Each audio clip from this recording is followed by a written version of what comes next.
Welcome to the PlayAbly podcast.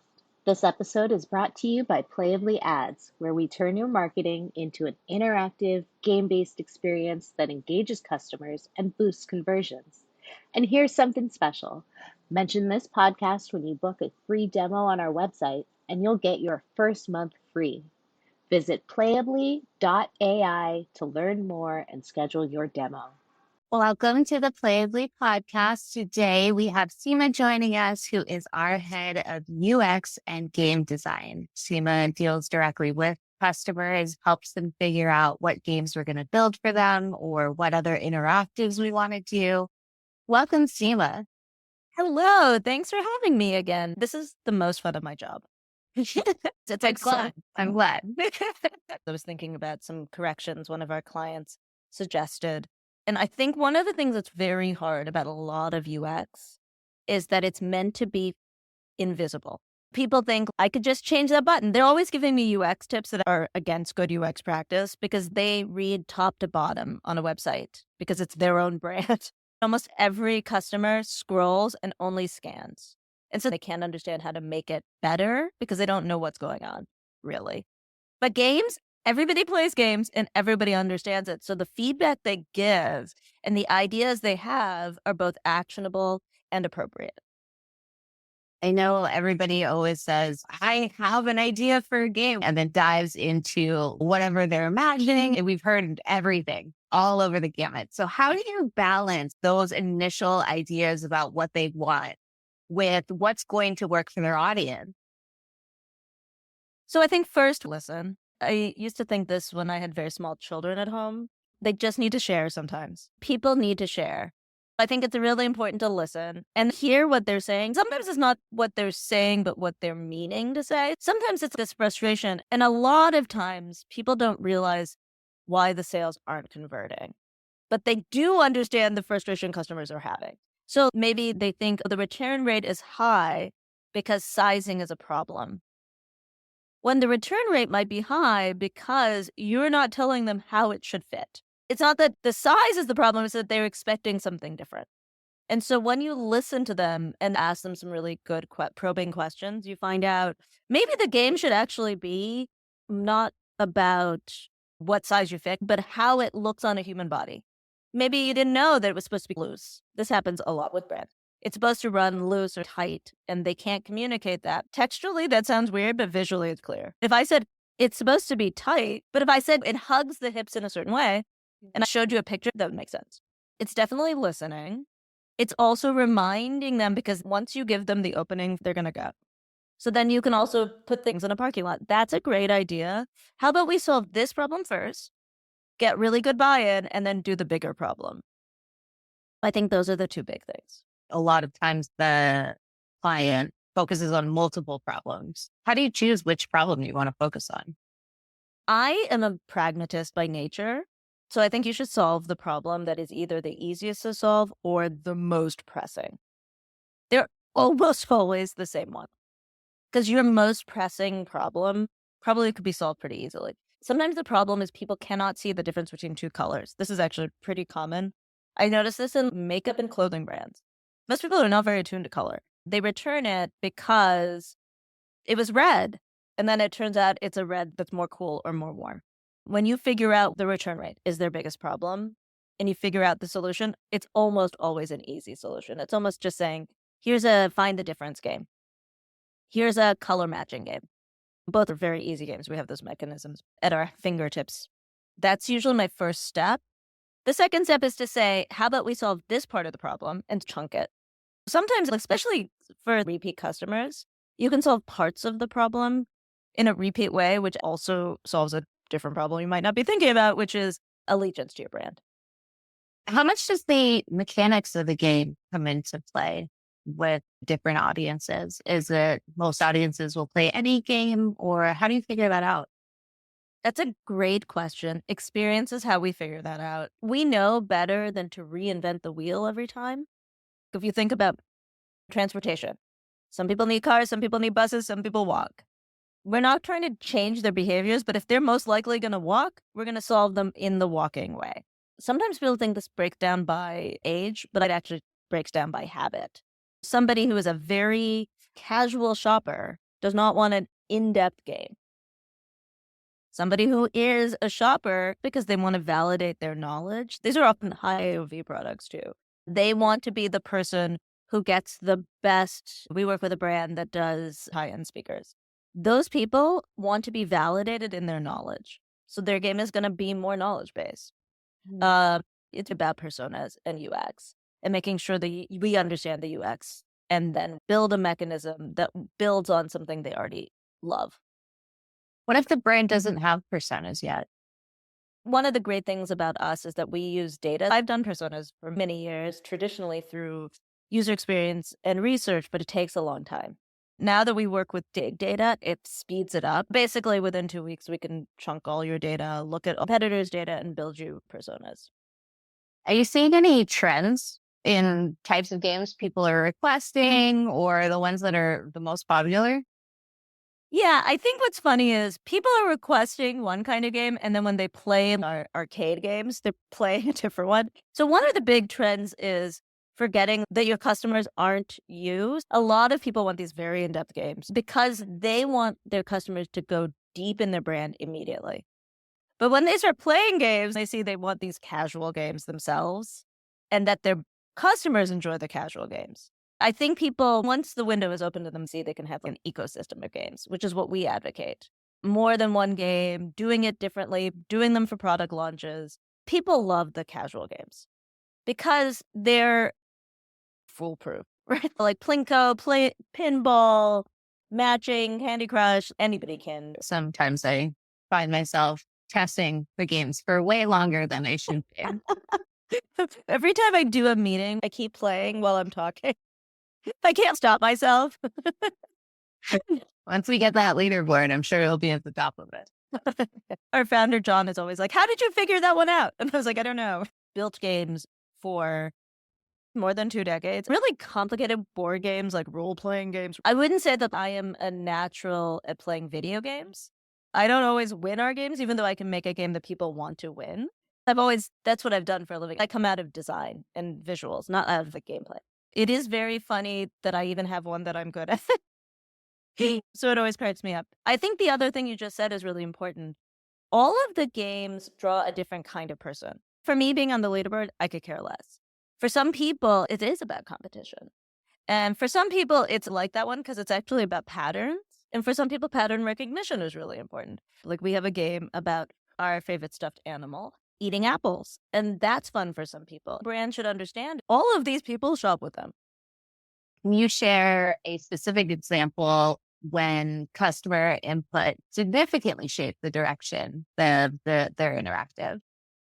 Yeah, absolutely. So we have one of the things I think is so interesting is hearing from a brand what's been hard for them, because that's a great place to start. So we're working with an outdoor furniture brand.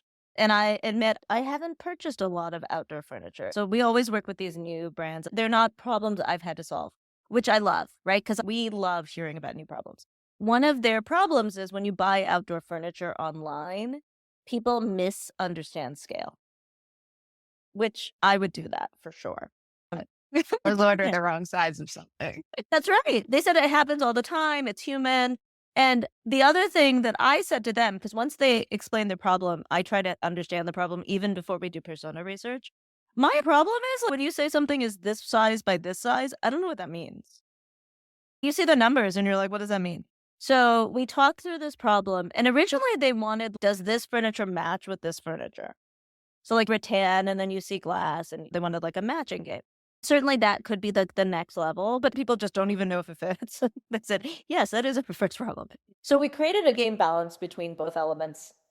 It is a puzzle where you put pieces together and it indicates that those really work well together. Or this chair would also be good. Our games are very different from others. It came out of educational games, so it's somewhat similar, but it's still different from traditional games. You don't want anyone to feel like they lost. Even if you lose, you have to win. So we can't be like, that looks ugly, which is what they wanted originally. We have to instead come up with it. But it was a really good example of where they told us their need, then they told us their idea, and then we blended it together to create a game that solves both their need and their idea. And it'll be fun. On our end, it's a lot of infrastructure. I was working with the game developer this morning and I was saying it's like a branching structure, right? But it's so much better than them doing textual explanation. In their store, they have one of those, like, it's like a sectional, basically. It's like a rattan sectional that looks huge in the picture. But when you see the size, a lot of these rattan things are actually smaller in real size. And that's something where they couldn't describe it well, right? Because you have to ship it. So it's obviously not going to be giant. But it's really easy when you see it just go into the slot in the little pad. Internalize it. You understand it without having to be explained. How have we seen these games perform when it comes to customer loyalty and retention? One thing that is great is that people gain an affinity to the brand by the play. And play is already such a powerful tool, right? We're at the season of Halloween, and Halloween is really a gamified experience, right? I don't know a child who doesn't compete about how much candy you got. Both of them have jobs. They could buy candy. One of them drives a car. Like, they don't need to get Halloween candy. So that's a gamified experience. So I think already you're getting affinity just from the idea that you've done something different than other people.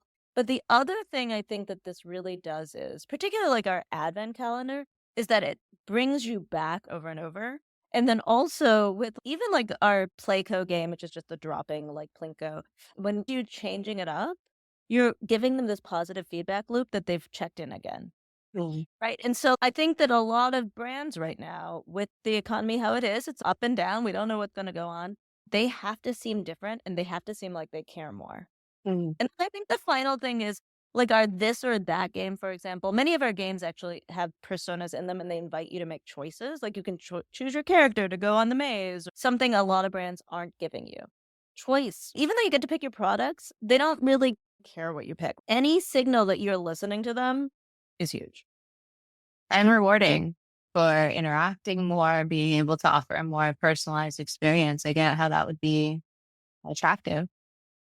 I'm so glad you mentioned the advent calendar. I don't think we've actually talked about that on the podcast. Do you mind just describing that? I love it. We've been calling it an advent calendar. I want to say publicly that because everyone's thinking about Q1, it can be an anything calendar. You should just think of it as a launch tool. Obviously, because we're working on advent calendars for Black Friday.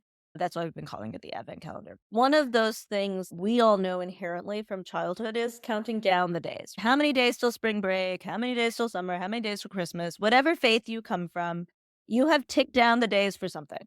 Being able to cross that off is one thing, but to get a prize after you cross off that day is even better. And so the advent calendar is basically inviting people to learn more about your brand. Every day you can do it. You can do it 5 days in a row. I think it would be great for Valentine's Day. You could do something early enough that they can get the thing to ship before Valentine's Day. It's really fun. You sign in and you get more discounts the more days you participate. We can build it out for 30 days. I don't know in many brands we need a 30-day calendar, but we can do that. I think the ideal is 5 to 7 days. That's the perfect. Coming back every week. Oh, yeah. So that's another thing we can do, like a weekly. I was thinking about for summertime, for example, every day of summer, you could do something. I think absolutely. For brands that are earth friendly, Earth Month, you could absolutely do that. Sustainability brands. Each reminder would send an email to a website with a calendar. They'd click on the day of the event and there would be a small experience, like a short game Candy Crush, shell game, etc. Each would take about 10 seconds. And if they win, they get something. If they lose, they still get something. Remember, we're not alienating anybody. The key would be that they remember you. Because one of the really tough things is you've been sending them newsletters all the time. And they probably aren't doing what you're asking them. This incentivizes them to do what you ask. A great way to get people to sign up for the emails is to have them log in to get their reward and keep it tracking. I can imagine that's a great way to boost that. Oh, absolutely. I was talking to someone about the advent calendar and we were talking about huge rates of returns to the product because people want to win. Goes back to Halloween, right? People want to get the most candy. Once you start something, you're more likely to continue and finish it rather than just doing it once and stopping. Interesting. So what happens after the interactive? Where does the customer go? So this goes back to the beginning of what we were talking about. The brand needs to decide on what they want to happen while we plan the game. For the advent calendars, for example, you really want to focus every time you should be sending them to the product in the game. That is also the product that's on your Black Friday deal or your new product for Valentine's Day. You have to decide on the end before you start the beginning, which is the game. That's the first thing. You always want to make it so that once they're done with the game, they have something to spend their discount on. You basically want to make it as easy as possible for them to purchase after that. Usually we would go to a landing page with a product or a collection page. Let's say your game has 5 products on it with some congratulations, you got a discount. And here's the things you get. You don't want to make it hard in any way, shape, or form for them to buy the thing you just showed them. Thinking about the future, 5 years in the future, where would you like to see this concept? Wow, that's a really tough question. I think that as a shopper, not as a game designer, I would love to see brands using this. Online shopping has become rote. I'm old enough that I remember when we didn't have online shopping. I remember the beginning of Amazon and how excited everyone was. Customers who liked this also bought this. My dad is a complete sucker for that. They say I like this. I remember one of our teachers in school being like, yeah, that's just an algorithm. I think my math teacher actually. People were a sucker for that. Now, lots of every brand has recommendations based on what you purchase. And I would love to see more brands leaning into this because actually what it does is it gives customers more engagement. So they're getting to be able to make their choices in a better way, in a more fun way. And I also think that the other thing it could do is allow brands to have more ability to discount correctly. Because I think what they're doing is that we have a brand that has like a 40% off right now. And they had it last month too. We were saying that sounds bad. But what if they could do it based on the customer? Somebody who came in, has played a lot of games, gets 40% off. Somebody who's never come in and is most likely not to shop and has never showed up on your leaderboard, they get 20% off. There's no point in wasting 40% off on them. They will never come back. That makes a really good point, thinking about the individual journeys for your customers and how that can be differentiated and then automated. Automation is the future. I know I'm automating whatever I can. Soon the podcast will be on nominated. And maybe nominated for something you don't. I'm sure there's a Best Podcast Award. We're definitely gonna win it. Thank you, Sima. I really enjoyed this conversation, and hopefully everyone listening has learned a lot. Don't forget to check out Playably if you haven't. We have demos and first month free by mentioning the podcast. That's right. Thank you, Pat. Thanks for tuning in to the PlayAbly podcast. Ready to engage your customers like never before? PlayAbly turns your website into an interactive experience that drives results. Don't forget, mention the podcast during your free demo and get your first month free. Book now at playably.ai.